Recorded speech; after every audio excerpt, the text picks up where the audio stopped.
미국에서 혁신 기업들이 신규 상장하면은 코스닥이 좋았던 거 아셨나요? 이해가 안 되죠. 흐름들이 원래 대형주에서 먼저 나타나고 낙수 효과를 떨어지는 부분들이 있기 때문에 연결고리가 없을 것 같으면서도 그런 것도 말이 될 수도 있겠다. 저도 이 데이터를 보고 조금 놀랐는데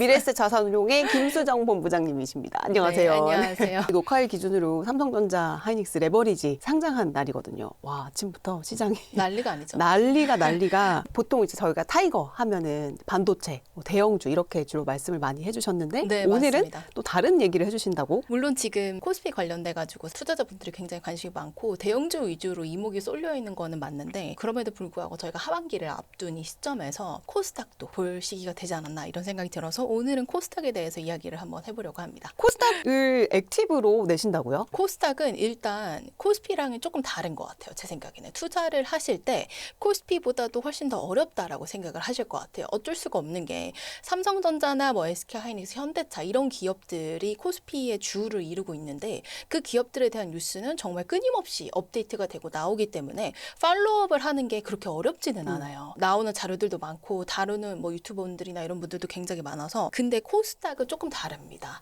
코스닥 같은 경우에는 옥석 가리기가 굉장히 필요한 시장이거든요. 그래서 저는 코스닥에 투자를 하신다면 패시브로 코스닥 150 ETF에 투자하시는 것도 좋은 방법이지만 그거 말고 액티브로 투자하시는 것도 상당히 좋은 방법일 수도 있겠다라는 생각이 듭니다. 보통 코스닥 하면은 제일 비중이 높은 이 섹터가 바이오, 2차 전지, 반도체, 소부장 맞아요. 딱 이렇게 세 개로 나뉘어 있잖아요. 근데 액티브로 하면은 뭔가 조금 좀 주목해서 보는 그런 섹터가 따로 있으신 건가요? 네. 저희가 이번에 6월 2일 날 상장하는 타이거 코스닥 액티브 ETF 같은 경우에는 뭐 섹터라기보다는 분야가 있습니다. 세 가지 분야라고 저는 좀 정리를 드리고 싶은데 간단하게 먼저 말씀을 드리고 각각 구체적으로 한번 말씀을 드려볼게요. 첫 번째는 반도체입니다. 대형주들이 워낙에 주목을 많이 받고 있는 시기는 맞아요. 그리고 지금 그럴 수밖에 없는 게 미국 빅테크로부터 시작된 사이클이 우리나라 대형 반도체 기업들한테 먼저 왔기 때문에 그런 건데 사실상 이게 결국에는 캐펙스를 늘려야 되는 시기가 왔고 그러다 보면은 반도체 소부장 기업들도 수혜가 가능하다라고 생각을 하고 있습니다. 그래서 이 공급 부족이 모든 반도체 부품으로 퍼지기 시작한 이 시점에서 코스닥에 상장되어 있는 반도체 소부장 기업들에도 좀 관심을 가져볼 만하다라는 생각이 들었고 두 번째는 신성장 산업입니다. 이게 정확하게 섹터라고 제가 한정 지을 수가 없었던 게 웃기게도 미국에서 새로운 혁신 기업들이 신규 상장, 그러니까 IPO를 하면은 우리나라의 코스닥이 좋았던 거 아셨나요? 네. 되게 이해가 안 되죠. 미국에서 대형 IPO가 일어나면 한국 코스닥 시장이 좋았다고요? 네. 오히려 수급 측면에서 더 안 좋을 거라는 생각을 할 것 같은데요. 근데 웃기게도 그랬어요. 웃기게도. 그래서 그런 부분들을 제가 이따가 말씀을 드릴 거라 관련되어 있는 기업들을 주목해서 보시는 것도 중요하다라고 생각을 하고 있고 세 번째는 소프트 파워입니다. 여기에는 다양한 섹터가 포함이 됩니다. 뭐 컨텐츠, 그다음에 뭐 화장품, 이제 우리나라의 자랑으로 이제 떠오르고 있는 그런 분야들이 있고 그다음에 미국과 중국이 싸워서 어부지리로 우리나라가 수혜가 기대되는 2차 전지라던가 뭐 산업재, 그다음에 바이오도 빼놓을 수는 없는 섹터라서 그런 분야들을 한번 볼 필요가 있다라고 생각합니다. 기존의 코스닥 이제 150에 들어가 있는 이제 비중이랑은 조금 다른 네. 그렇게 느껴지는데 저희 그 항상 애칭 공모하잖아요. 그래서 이것도 타이거 코스닥 150 액티브 ETF 맞죠? 타이거 코스닥 액티브 ETF입니다. 좀 짧아요. 아, 타이거 코스닥 150 150 한정하지 않기 때문에. 아, 타이거 코스닥 액티브 ETF 이것도 또 애칭 댓글로 남겨주시면 네네. 저희가 10분 뽑아서 선정해서 또 커피 쿠폰 보내주시니까 많은 관심 가져주시고요. 자, 그럼 하나씩 좀 그 관심 분야에 대해서 살펴보도록 할게요. 일단 먼저 반도체 소부장부터 좀 볼까요? 미국의 글로벌 하이퍼 스케일러들이 시작을 하고 스케일러들이란 말이 조금 어려우시면 그냥 미국의 빅테크들, 그쵸. 구글이나 뭐 이런 회사들이라고 봐주시면 되는 거고 이 기업들의 AI 인프라 투자 규모가 계속 이제 연초 예상치를 훨씬 뛰어넘고 있는 중입니다. 항상 그렇지만 반도체 스토리는 미국 빅테크로부터 시작이 됩니다. 미국 빅테크 기업들이 AI 인프라 투자를 늘리고 거기에 필요한 반도체 수요도 덩달아서 늘어나고 그래서 저희가 이제 미국 빅테크들이 실적 발표를 할 때 엄청나게 집중을 하는 거라고 봐주시면 돼요. 그래서 연초에는 10%에서 20% 정도의 성장률을 전망을 했는데 이 하이퍼스케일러들의 캐펙스를 봤을 때 지금 실적 발표가 나올 때마다 전년 대비해서 50%에서 6% 정도씩 상향이 되고 있다라고 봐주시면 됩니다. 그러면 똑같이 같이 늘어나는 게 메모리 기업의 설비 투자 규모의 예상치입니다. 전망치. 말씀드린 것처럼 AI 인프라에 가장 많이 들어가는 거 반도체인데 이 반도체가 어쨌든 간에 캐펙스가 투자가 들어가야 생산이 가능하다 보니까 메모리 반도체 기업들의 설비 투자 규모 추이의 예상치도 계속 상향되고 있는 그런 상황이라고 봐주시면 됩니다. 그 다음에 이 그림이 저는 굉장히 핵심이라고 말씀드리고 싶은데 무슨 그림인지 알아보기 어려우신 분들도 있을 거예요. 근데 그게 중요하다라기보다는 그냥 제가 말씀드리는 걸 이해해 주시면 되는데 엔비디아가 원래는 그냥 일부분을 했다면 이제는 전체적인 칩 설계를 합니다.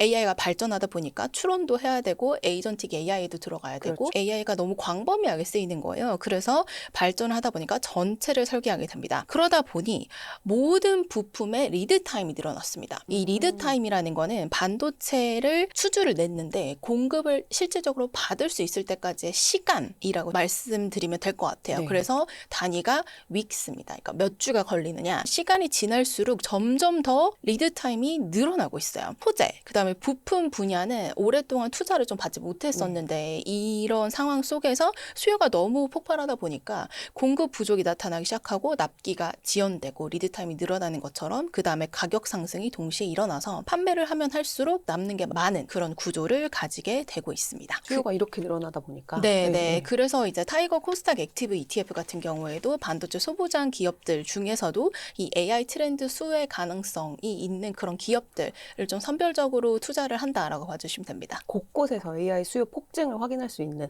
그게 반도체 소부장까지 쫙 내려오는 그런 모습이라고 이해하면 되겠네요. 두 번째로 말씀해 주신 게 이제 미국에서 대형 IPO가 일어나면 우리나라 코스닥 상장사들도 수혜를 입는다. 이렇게 말씀해 주셨는데 일반적으로 이해하는 것과 약간 반대되는 상충되는 느낌인데 과거에도 그랬다고요?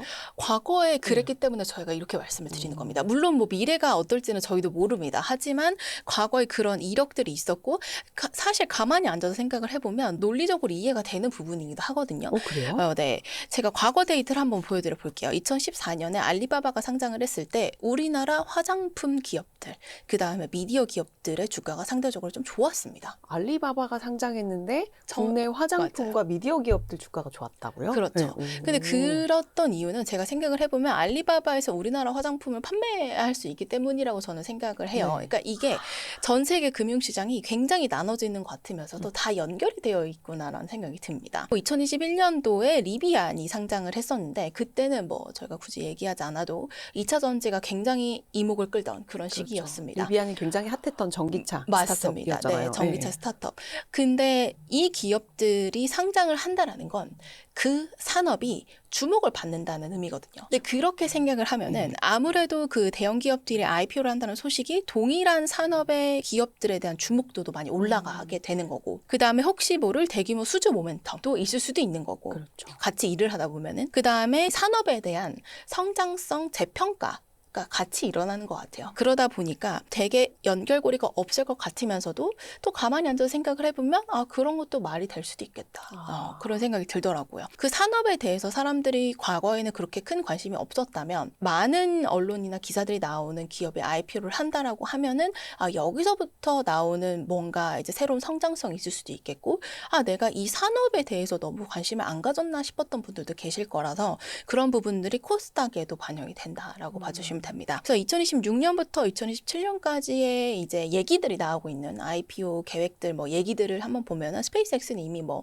6월달에 상장할 것 같이 얘기를 나오고 있고 그 다음에 뭐 오픈 AI나 웨이모나 보스턴 다이내믹스도 이제 물망에 오르고 있는 중이에요. 그러다 보니까 로봇, 자율주행, 우주 관련된 코스닥 기업들에 이제 좀 주목을 해야 된다라는 생각이 듭니다. 올해부터 내년까지는. 그래서 이제 하나의 섹터로 특정할 수 없다고 말씀하신 맞습니다. 게 그런 의미였구나. 네네. 그러니까 이게 산업 자체가 대형 IPO가 미국에서 일단 생기면 그 산업에 대한 좀 재평가가 일어나고 그럼 좀 성장성에 대한 기대감으로 그 관련된 산업이 쭉 내려오는 그런 낙수 효과를 기대해 볼 수 있다. 네. 그리고 이제 과거에도 그런 흐름이 나타났었다. 이렇게 말씀을 해주시는 거죠. 네네, 맞습니다. 확실히 이제 로봇, 자율주행, 우주 이쪽은 잘 우리가 하반기에도 살펴봐야 되겠네요. 저는 무조건 지금 코스닥 시장이 사실 그렇게 막 좋지가 않잖아요. 그러니까 코스피가 날아가는데 맞죠. 안 좋은 건 아닌데 네, 안 네. 좋은 건 아닌데 코스피 시장 대비해가지고 상대적으로 네. 빛나지 못하는 그런 그렇죠. 시기기는 하죠. 그래서 지금 사실 막 속 끓이시는 분들 아마 있으실 거예요. 코스닥 투자하시는 네, 분들. 네. 근데